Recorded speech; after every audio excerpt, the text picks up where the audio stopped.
Salut tout le monde. Nous pensons qu'il est évident de savoir qui gagnerait la bataille entre un prédateur redoutable et un petit animal complètement inoffensif. Eh bien, il s'avère que la nature est parfois étonnante. Aujourd'hui, tu verras que même les créatures les plus mignonnes et les plus inoffensives peuvent non seulement faire fuir un prédateur, mais même inverser les rôles. C'est parti!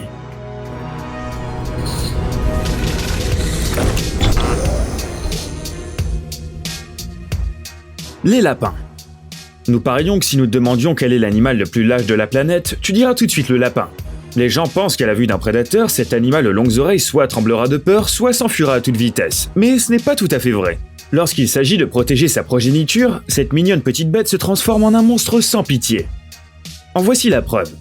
Dans le parc national des Everglades en Floride, le serpent a décidé de se faire des petits lapins au dîner pendant que leur mère était brièvement distraite. Entendant un couinement alarmant, le brave lapin se précipite aussitôt dans la bataille. Il faut savoir que ces deux espèces sont des adversaires acharnés. La bataille a donc été féroce. L'une des morsures a même fait bondir ce lapin. Mais cela ne l'a pas arrêté. La mère lapine furieuse avait plus d'un tour dans son sac. Et elle a chassé le serpent. Alors, qui est le lâche maintenant? Les mangoustes. As-tu déjà vu des mangoustes de tes propres yeux? Elles sont vraiment petites. Ces animaux ne dépassent rarement plus de 75 cm et ne pèsent pas plus que 5 à 6 kg. Cela ne signifie pas pour autant qu'elles ne peuvent pas se défendre. Si tu lis Rikki Tikki Tavi, tu sauras que les mangoustes s'attaquent facilement aux serpents venimeux. Mais ces petits casse-cous sont également prêts à se battre contre des animaux beaucoup plus gros qu'elles. Ces singes arrogants font les malins? Le travail d'équipe va aider. Regarde à quel point cette armée paraît terrifiante. Et voici les images de l'Ouganda. Un marabout africain d'une envergure de plus de 2,5 mètres voulait se régaler de petites mangoustes, mais son plan a échoué. Les animaux ont audacieusement chassé les oiseaux, dont le bec à lui seul est plus grand qu'une mangouste adulte. Même seul, cet animal est capable de réaliser des prouesses impressionnantes. Celui-ci par exemple s'est non seulement échappé de la gueule du lion, mais il l'a aussi chassé avec une blessure à la patte. La classe, non? Les loutres. Que dire des loutres que nous voyons sur les vidéos d'internet? Ce sont des créatures incroyablement mignonnes, amicales et enjouées. Elles ont l'air complètement inoffensives. Il est temps de découvrir l'autre facette de ces animaux.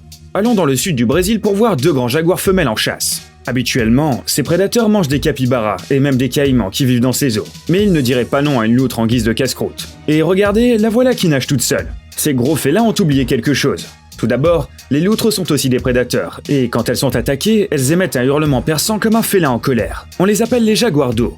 Et deuxièmement, la famille des loutres est prête à défendre son territoire jusqu'au dernier souffle. Ensemble, les jaguars d'eau ont facilement chassé les intrus, les envoyant chasser ailleurs.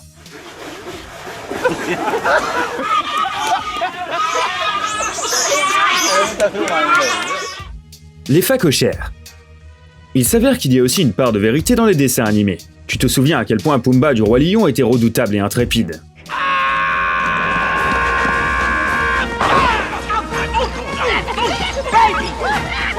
Dans le monde réel, c'est tout aussi tenace, voire plus. Les phacochères vivent en Afrique et ont de nombreux ennemis. Et ils préfèrent fuir la plupart d'entre eux. Cet animal peut atteindre la vitesse de 50 km/h. Même un bébé phacochère peut distancer quelques lions. Mais même s'il tombe dans un piège, ce n'est pas la fin. Il peut mordre le nez du prédateur. Si une bataille est imminente, le phacochère tient sa queue dressée comme une antenne. C'est pour ça qu'on le surnomme la radio africaine. Et en plus, il chargera directement son ennemi. Regarde comment il a envoyé ce léopard voler dans les airs. En ce qui concerne les hyènes, les phacochères ne les laissent même pas s'approcher. Les girafes. Tu sais sans doute que la girafe est le plus grand mammifère vivant. Mais il faut bien admettre que vu sa taille, elle paraît néanmoins inoffensive. Ses longues pattes ridicules, son cou allongé, son drôle de visage. Il doit lui être incroyablement difficile de lutter contre les prédateurs. En fait, pas tout à fait. Même un lion ne risque pas trop de s'approcher d'une girafe adulte sans renfort. Regarde par toi-même, la mère chasse le prédateur de son petit en un seul geste. C'est ainsi que les femelles girafes protègent leur progéniture. Elles couvrent leur bébé avec leur corps en se mettant au-dessus. Ce lion espérait sauter sur une girafe qui passait devant lui, mais il a été immédiatement plaqué au sol. Après tout, que pouvait-il faire vu la taille de cet animal? Les bisons d'Amérique.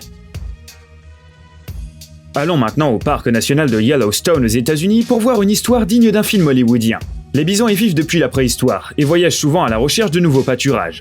Au cours de leur voyage, ils doivent surmonter des obstacles comme cette rivière. Une tâche facile pour des adultes de 2 mètres, mais imaginez ce que c'est pour ce petit veau. Il n'avait pas assez de force pour lutter contre le courant. Et maintenant, le petit qui tient à peine sur ses pattes a été laissé seul sur une petite île. Tu as dû te rendre compte que les prédateurs n'étaient pas loin. Les loups des environs ne pouvaient pas passer à côté d'un si bon repas. Mais les bisons ne se sont pas laissés faire. Le bébé de 7 mois s'est battu avec le prédateur, et quand sa mère est apparue, il a pris l'offensive. Le veau a décidé de fêter ça en buvant du lait. Cette fois, il aura assez de force pour traverser la rivière. Les babouins. Tu vas maintenant assister à un combat dans lequel il est plutôt difficile de prendre parti. Un guépard assoiffé à la recherche d'eau errait sur le territoire d'un groupe de babouins chacma. Tu penses peut-être qu'ils n'ont aucune chance face à un prédateur aussi redoutable. Pour te donner un ordre d'idée, ces animaux mesurent 115 cm et pèsent jusqu'à 31 kg, ce qui en fait les plus grands et les plus lourds des babouins. De plus, ils possèdent des armes dangereuses, des crocs de 10 cm, qu'ils sont toujours prêts à utiliser. Du coup, le guépard a dû s'enfuir, en cours de route. Il a bien tenté de se défendre, mais les babouins étaient furieux. D'un côté, le guépard ne voulait que boire et ne cherchait pas les ennuis, et de l'autre, les singes protégeaient leur progéniture. Les holoturies. D'accord, c'est facile de se défendre quand tu es grand, armé de crocs, de tentacules ou de poisons. Mais qu'en est-il quand tu es une holoturie, c'est-à-dire un concombre de mer? Pour nous, ces parents des étoiles de mer et des oursins ressemblent à des extraterrestres. Mais il semble peu probable qu'elles fassent fuir les prédateurs. Même si les scientifiques affirment que certaines espèces peuvent atteindre une longueur d'1, 2, voire même 5 mètres, cela n'aide pas beaucoup ces créatures qui ressemblent vraiment à de ridicules concombres sans défense. Il s'avère qu'elles ne sont pas si inoffensives que ça. Elles ont une arme secrète qui va te laisser bouche bée. Lorsqu'elles sont dérangées, les holoturies crachent littéralement leurs organes. Certaines espèces se débarrassent de leurs intestins, d'autres jettent leurs tubes de cuvier toxiques. Naturellement, les ennemis sont horrifiés par ce qu'ils voient. Il faut dire que c'est un peu dégoûtant, non? D'ailleurs, les étoiles de mer dont on a parlé plus tôt chassent les holoturies.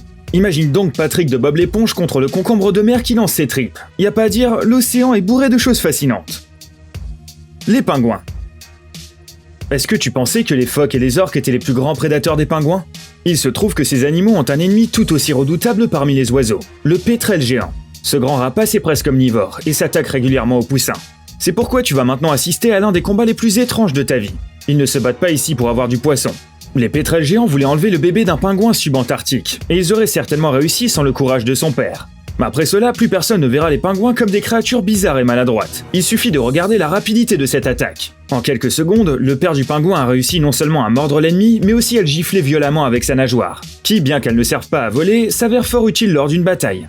Les pétrels ont battu en retraite, le bébé a été sauvé et a embrassé son père pour le remercier. C'est vraiment la chose la plus mignonne que nous ayons vue aujourd'hui.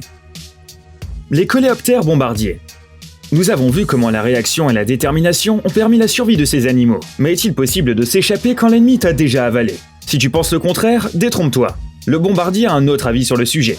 Regarde, la grenouille l'a avalé et nous a même fait un clin d'œil. Elle pense que tout est fini, mais pas si vite. Une seconde plus tard, elle recrache le scarabée indemne, fronce les sourcils, et ne reviendra pas sur sa proie après ça. Les coléoptères bombardiers ont un laboratoire chimique entier caché à l'intérieur de leur corps. Plusieurs réservoirs avec des réactifs chimiques spéciaux.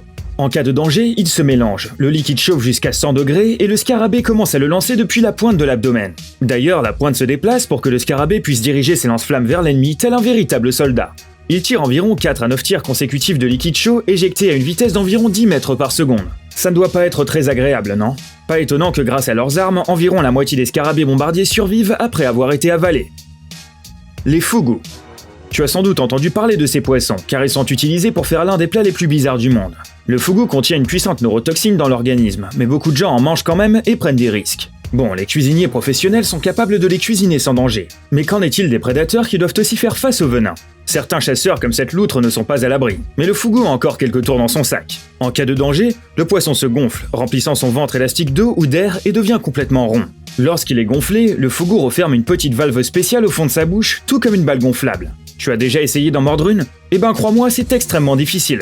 La loutre a essayé et a échoué. D'ailleurs, si ce prédateur ne renonce pas, le fugu pourrait la mordre. Cette variété a des dents solides, qui peuvent lui causer de sérieux dégâts. Ce poisson est digne d'un film d'horreur.